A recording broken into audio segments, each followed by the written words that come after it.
much was their story told. And today we are at Parigi, which is a staple in Dallas, Texas, been around for 30 years. Today we're going to be interviewing chef owner Janice Provost and going behind the scenes, not only in Parigi, but in a very special place called her Culinary Speakeasy.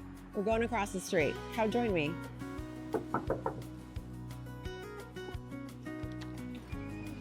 Bonjour. Bonjour. So happy to see you.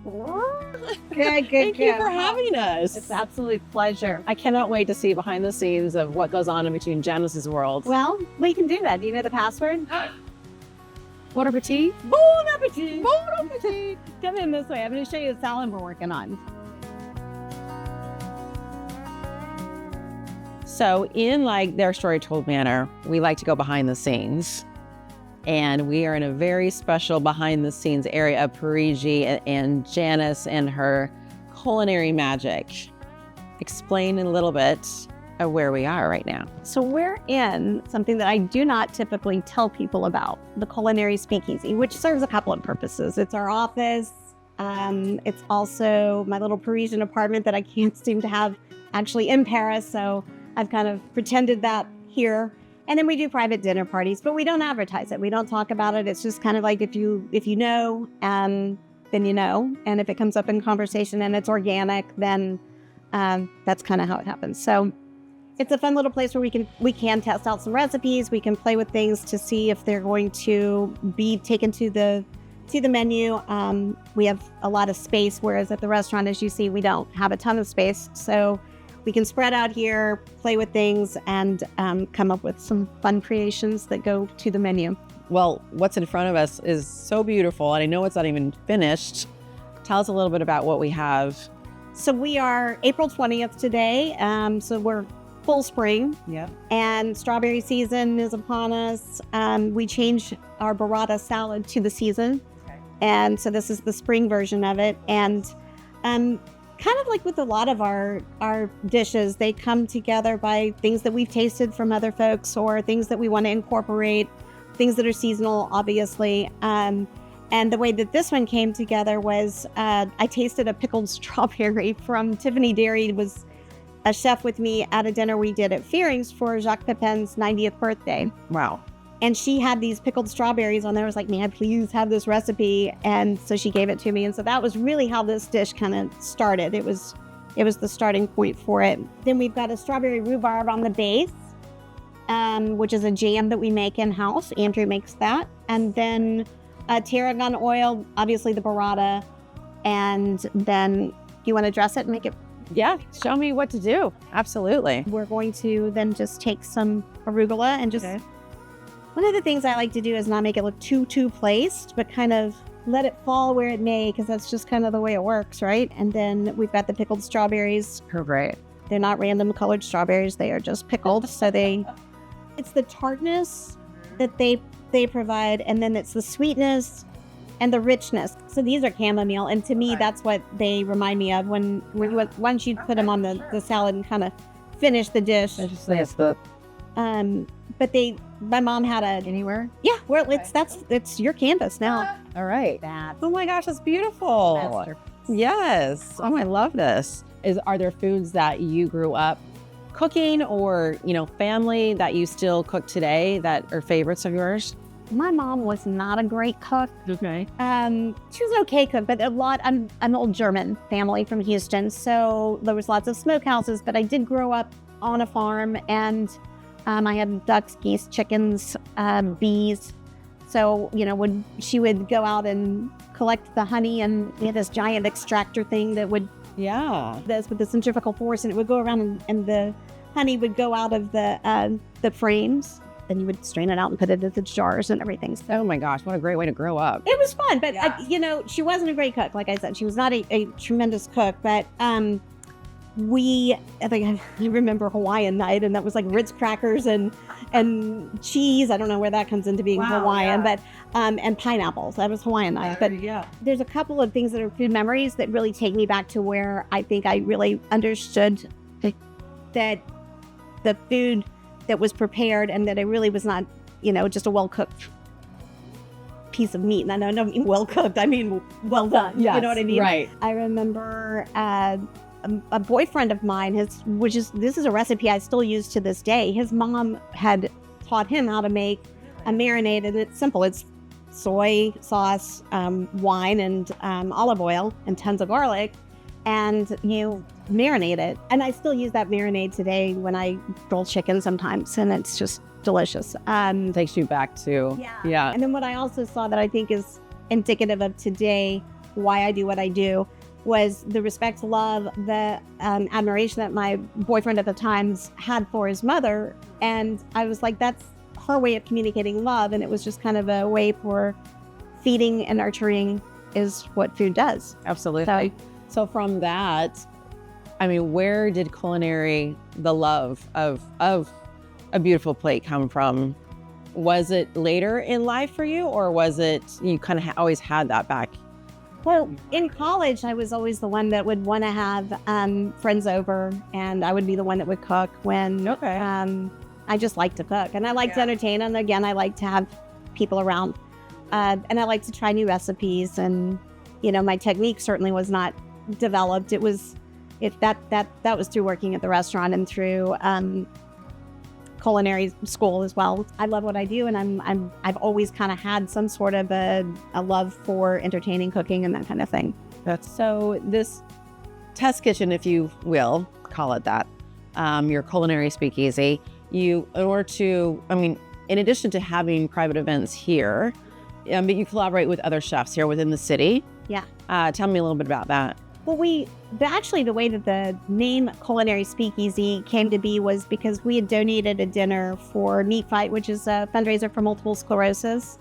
And they had an all-girl chef team captains that year. And so one of the auction items was a dinner where each of the captains came together, and each of us did a course, and we did it here at now what's called the Culinary Speakeasy, which my friend Gina said, that's what you need to call this, because it is a place where we can all come together and we can cook together. And we do it donate it probably 4 times a year for different auction items. Gosh, that's so special.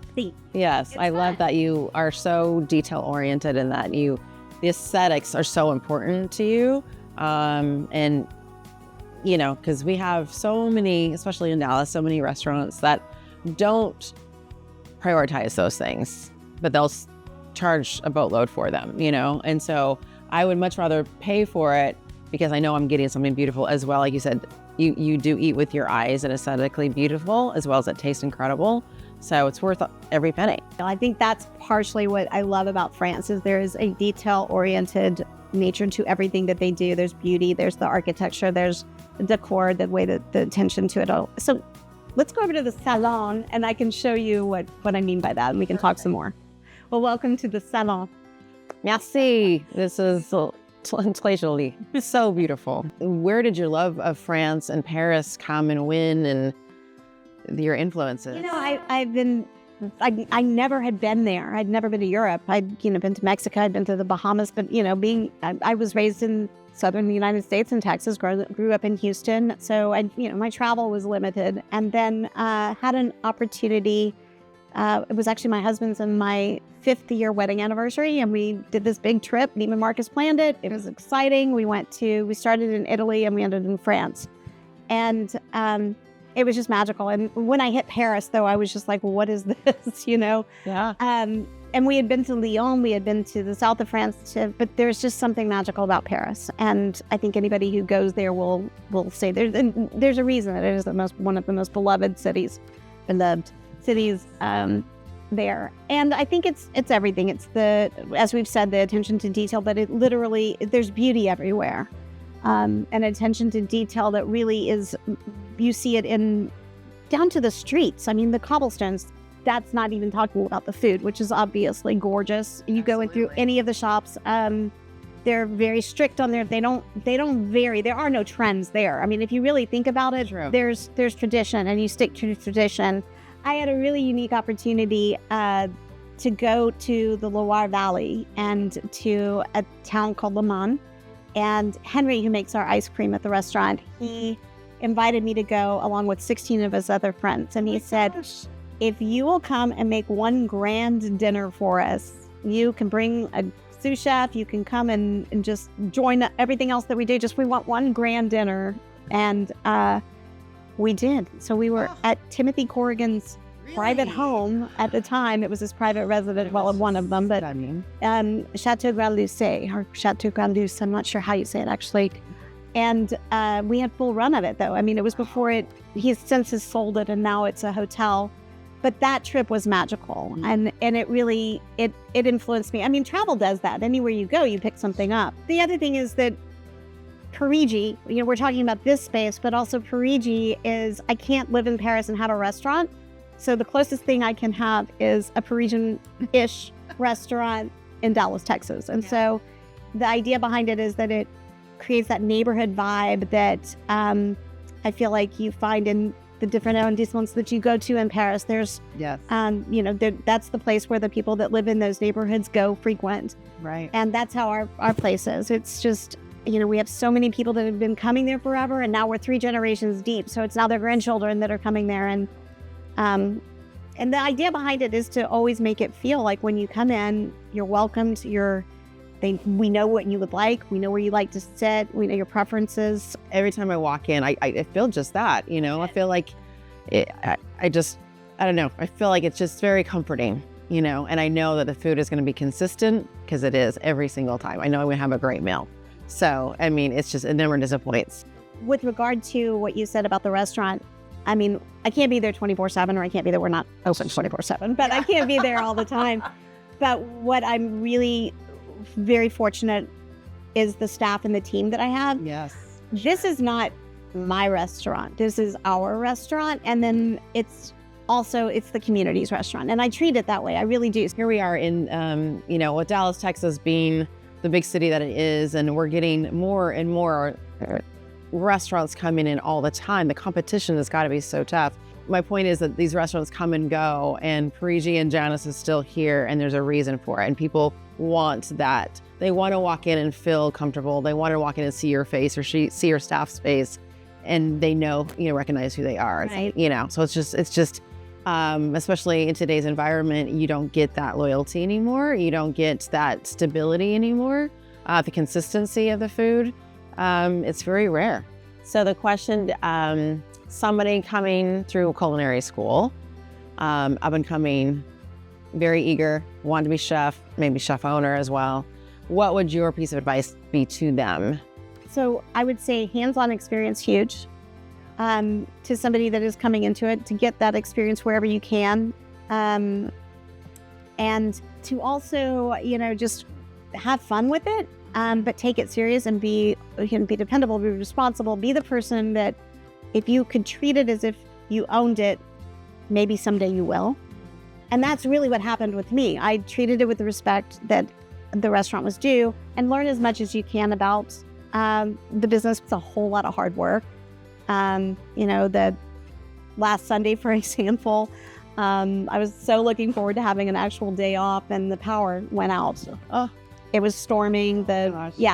And so what was I doing on my Sunday? I was waiting for the electric company to come trim the trees. Then I was getting ice to put on top of the proteins to make sure that they were kept safe. So not so glamorous, but I wouldn't trade it for anything, and I think that's really what you've got to have, is a true passion for it.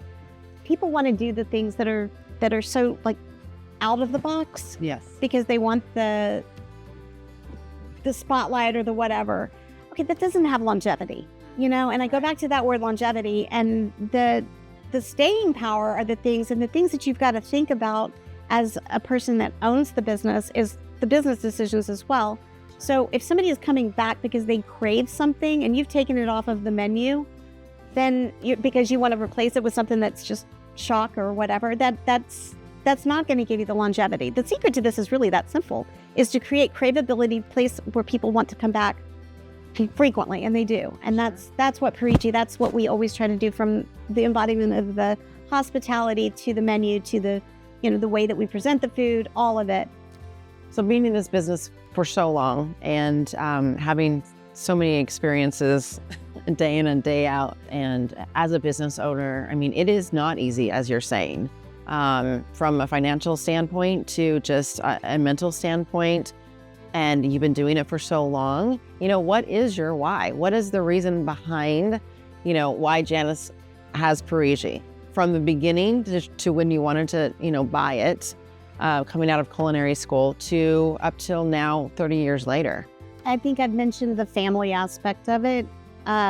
So not only my employees as family, but also my guests. I mean, we become close and they're long relationships. So that's a big part of it. And there's not a day that goes by that I don't really and truly, when I say that it is their restaurant, that's truly how I feel. If somebody's not happy, I need to know about it. And I want that my staff knows that. If there's something that is not done right, they will call me, they will let me know. They will like, we messed this up, we dropped the ball, and we're human, we're gonna make mistakes.